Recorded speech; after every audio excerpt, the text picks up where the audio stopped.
I beseech my colleagues, I will read any book, any magazine, any speech you've given that you want me to read. Read this report.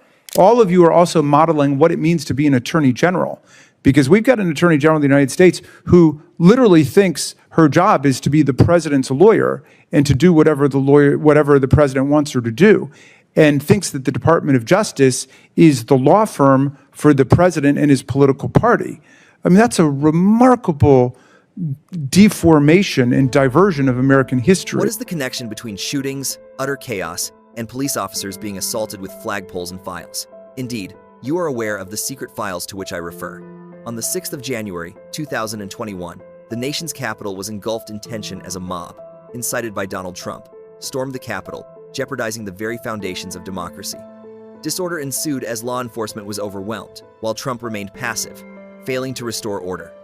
Although he now depicts Washington, D.C. as a city beset by crime, this narrative diverts attention from a more profound crisis, one of truth and accountability, where fear is exploited for personal advantage. Could this be related to the purported Epstein files? Thanks, Senator Schumer. We're going to start with questions with Congressman Raskin. Thank you very much, Senator Durbin and Senator Schumer. Thanks for joining us and for your powerful leadership on behalf of the rule of law and the Constitution in New York and all over the country. Your citation of Senator Warnock reminds me of something that Ben Franklin said, where he said, I've observed that wrong is always growing more wrong until there's no bearing it anymore, but that right, however opposed, comes right at last. And so Warnock paraphrased Benjamin Franklin. Well, they were thinking along parallel lines, undoubtedly.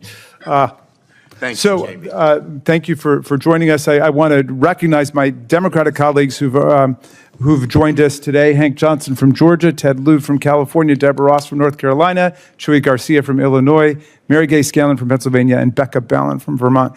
I just have a couple of questions for you guys. One is I want to say that when, pursuant to Senator Warnock and Ben Franklin, we get through this nightmare, and we will, and when we reclaim the trajectory of American history for democracy and freedom, and we will, all of you will be remembered by future generations for what you did to stand up for us during this time. And I don't want you to think that anybody doesn't notice, because we do notice what it is you're doing.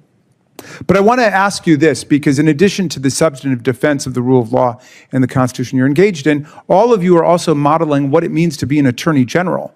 Because we've got an attorney general of the United States who literally thinks her job is to be the president's lawyer and to do whatever the president wants her to do, and thinks that the Department of Justice is the law firm for the president and his political party. I mean, that's a remarkable deformation and diversion of American history. So although it's indisputable that all of you are Democrats, I don't think you're here to represent the Democrats or the Democratic Party of your state. And I just wonder if you would say a word about what it means to you to be an attorney general and to try to act on behalf of the rule of law and not a political program. Perhaps Attorney General Rowell, if you'd start. Thank you for that question. I serve as the Attorney General of the state of Illinois, and in Illinois, I am independently elected from the governor, and by way of that, I serve the rule of law. I don't serve the governor. I do represent the governor. I represent the agencies within state, but I serve the rule of law, and I take that distinction very seriously, and I think that the U.S. Attorney General should operate with the same sort of, she shouldn't be loyal to the president, but she should be loyal to the rule of law. That does not mean you're not representing the government and the administration, but you have to do so within the bounds of the rule of law, and we take that very seriously. Is there any one of you who would describe your job as being the governor's lawyer? Exclusively, in any way, okay. So I don't know if anybody wanted to add anything else on this. Yes, Attorney General Campbell. I'll just add, similar in Massachusetts, elected by the people, and I'm accountable to the people in upholding the rule of law and protecting their rights and protecting our state's economy. I would just stress, and I think the NIH case, which we were all a part of, whether it's the first case or even the second iteration of that case, to protect access to these critical life-saving medical research, clinical trials. This is billions of dollars that go to every state in the country. We came together not looking at, okay, how do we just protect those who are Democrats or identify as Democrats in this country? We came together recognizing the unlawful actions by this administration to cut that funding. NIH won quickly on a Friday night and mobilized to show up in court on Monday because we knew what was at stake. When you talk about a child having pediatric cancer or a vet dealing with PTSD, we don't look at whether or not they have a D or an R by their names. We mobilize to advance that litigation to protect the public health, not even only of those folks in our state, but to protect the public health of everyone across this country while at the same time upholding the rule of law. And I think it's just a great example of a great example of how we do our work regardless of political affiliation or even demographic. Well, thank you for doing that. And Ellison and Plotkin, let me just twist the question a little bit. One of the things you guys are doing is defending the integrity of federal laws and programs that we've adopted. And because of the very restrictive standing rules that the court has imposed against Congress going to court to try to get our laws implemented, in a weird way, you're standing up for the laws that we've participated in passing. But that's for all of the people, because after all, it's your representatives in Congress who voted for them as well. But I wonder if you could just reflect a little bit on that role you're playing in terms of making federal law work for everybody in the country as a state attorney general.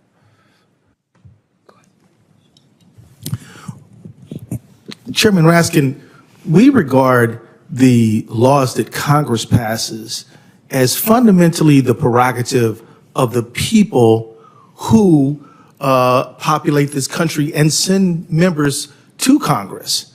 And so for an executive to usurp the role of Congress in appropriations or establishment of agencies or anything like that, we view as an outrageous overreach that simply cannot be tolerated.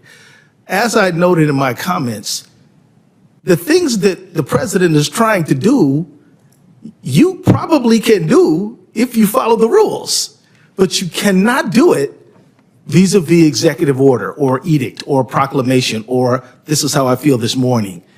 The fact is that there are procedures that they can follow. They got to go to Congress. You want to abolish the Department of Education. As horrible of an idea as I believe that is, you have to go through Congress to do that. So he's not only doing things that I think are harmful to the American people, he's doing them in a way that is harmful to our system of justice and democracy. Great. And then finally, forgive me. I was just going to note, Representative Raskin, that what you said at the start of this is the core of many of the lawsuits we filed. Article 1 gives this body the broadest powers, particularly when it comes to passing laws, spending money.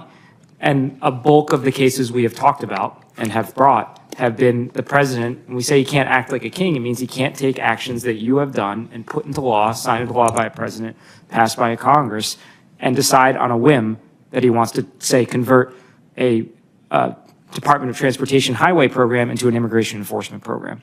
That is not what the Constitution allows. And so our lawsuits have been about standing up in many ways for the authority of this body to do the important work that it does. What if the true crime is not the graffiti that Donald Trump continuously denounces in Washington, D.C., but rather something far more nefarious lurking in plain sight? While Trump depicts the Capitol as a city descending into chaos, the reality is that the statistics reveal a markedly different narrative. D.C. is in fact safer now than it has been for over 30 years. So, why all the uproar, the anxiety, the fear-mongering? The answer is straightforward. It is not genuinely about crime. It is about diversion, a smokescreen designed to divert attention from something much more sinister, the Epstein files. Recall that these are the very files Trump once vowed to make public. He proclaimed, "We deserve to know the truth." His own FBI director reaffirmed that commitment. Even his attorney general appeared on national television with the files in her possession, asserting that the notorious client list was right on her desk. And then, silence. That bold promise seemingly evaporated overnight. Instead, an unsigned statement emerged, asserting that the client list never existed. The Justice Department, under Trump's administration, discreetly sealed the records indefinitely. Just like that, the vault was secured, the doors closed, and the truth once again buried. However, the American populace is not oblivious. Polls indicate that nearly 3 out of 4 Americans, 71%, believe Trump was at least somewhat aware of Epstein's crimes before any investigation commenced. Only a small fraction, 8%, think he was completely unaware. Furthermore, almost 60% expressed dissatisfaction with his handling of the entire scandal. The public can discern the distractions. They recognize a cover-up when it is in front of them. Then came the most disturbing development, yet the enigmatic transfer of Ghislaine Maxwell. Convicted of trafficking and abusing minors, she was expected to serve a stringent sentence. Instead, she was quietly relocated to a low-security prison in Texas, more akin to a summer camp than a correctional facility. No fences, no stringent regulations, a facility that typically prohibits sex offenders altogether. The timing of the events raised concerns for a specific reason. Shortly before that transfer, Maxwell held a private meeting with Deputy Attorney General Todd Blanche, who was also Trump's former criminal defense attorney. Within 48 hours following that clandestine meeting, Maxwell's circumstances shifted significantly. Democrats on the House Judiciary Committee, under the leadership of Congressman Jamie Raskin, sought clarification. They requested all documents and records associated with that meeting. Was Maxwell receiving a reward? Was she promised leniency in return for her silence? Or potentially for safeguarding Trump? Some even worry that preparations are being made for a possible presidential pardon. Additionally, there is Pam Bondi, one of Trump's staunchest supporters. She has been accused of diligently working to keep the Epstein files confidential, not merely to protect Trump, but to safeguard an entire network of influential individuals connected to Epstein's offenses. Critics contend that Bondi's actions have overstepped the boundaries, transitioning from political maneuvering to outright obstruction of justice. This situation extends beyond Trump. The Epstein files include names that could ruin reputations and careers across various domains of influence. This is why the system appears to be making extraordinary efforts to conceal the truth. Meanwhile, the victims, those who endured suffering at the hands of Epstein and Maxwell, are once again let down. Families were not even informed of Maxwell's transfer. For them, it seemed as though justice had been ridiculed. Even the judiciary has taken notice. A federal judge recently criticized Trump's legal team, dismissing their attempt to unseal specific grand jury documents as merely a superficial act for appearances rather than a true effort for transparency. The message was unmistakable. This is not about uncovering the truth. It is about managing damage. Observe the trend. Trump vowed to promote openness. His team echoed this sentiment. Then came the reversal. The documents were sealed. The client list was denied. Maxwell moved discreetly. Secret meetings occurred behind closed doors. It all illustrates the same narrative. A calculated cover-up intended to protect influential individuals and suppress accountability. As all of this transpires, Trump continues to emphasize crime in D.C., a claim that fails to align with the facts. Associates like Kash Patel and Dan Bongino struggle to keep up. Pam Bondi faces increasing allegations of manipulating the justice system. Even Trump's most devoted supporters are starting to murmur the unthinkable. Something is amiss. This is not mere conjecture. Trump and Epstein were not unfamiliar with each other. Epstein himself once referred to Trump as one of his closest friends for over a decade. The documents are real. The pressing question is why Trump is so intent on keeping them hidden. The rationale becomes clearer with each passing day. If the Epstein documents are ever made public, they will not only harm Trump, they could dismantle an entire network of elites, politicians, business leaders, celebrities, individuals with everything at stake. That is why every lever of power is being utilized, every rule is being bent, and every distraction is being thrown our way. This is not haphazard. It is not coincidental. It is a deliberate cover-up unfolding in real time. The promise of transparency was a falsehood, and those who should be held accountable by justice are instead being protected by it. That is why we cannot turn a blind eye. Because if this cover-up is successful, it establishes a disturbing precedent that justice in America is reserved solely for the powerless, while the powerful manipulate history to safeguard themselves. What do you think? Is this just another cover-up for everything that's happening behind closed doors?